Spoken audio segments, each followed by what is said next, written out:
എന്നെ കേൾക്കുന്ന എല്ലാവർക്കും നമസ്കാരം.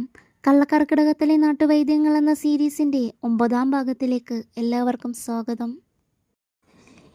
ഇന്ന് നമ്മൾ പരിചയപ്പെടുന്ന ദശപുഷ്പം മനോഹരമായ വെളുത്ത കുഞ്ഞു പൂക്കളുമായി നനവുള്ള പറമ്പുകളിലും തോടിൻ്റെ വശങ്ങളിലും തലയുയർത്തി നിൽക്കുന്ന കയ്യോന്നിയാണ്.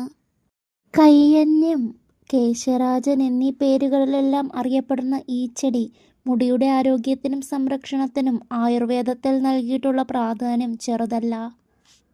അകാലനര അകറ്റാനും മുടികൊഴിച്ചിൽ പൂർണ്ണമായി മാറ്റി തലമുടി കാടുപോലെ തഴച്ചു വളരാനും സഹായിക്കുന്ന നീലഭൃംഗാദി തൈലത്തിലെയും മറ്റും പ്രധാന ചേരുവയാണിത്.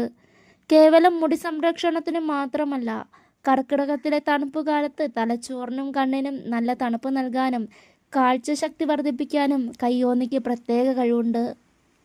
കരളിൻ്റെ ആരോഗ്യം സംരക്ഷിക്കാനും മഞ്ഞപ്പിത്തം പോലുള്ള രോഗങ്ങളെ പ്രതിരോധിക്കാനും രക്തത്തിലെ വിഷാംശം നീക്കി അമിതമായ പിത്തദോഷങ്ങളെ ശമിപ്പിക്കാനും ഇത് മികച്ചതാണ്.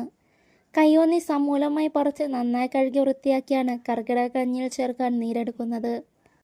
നിങ്ങളുടെ അഭിപ്രായങ്ങൾ കമൻറ്റ് ചെയ്യുമല്ലോ. കയ്യോന്നിയുടെ അത്ഭുത ഗുണങ്ങൾ പറഞ്ഞു കഴിഞ്ഞു. ദശപുഷ്പങ്ങളുടെ 8ാമത്തെ ചെടിയുമായി അടുത്ത എപ്പിസോഡിൽ വീണ്ടും കാണാം.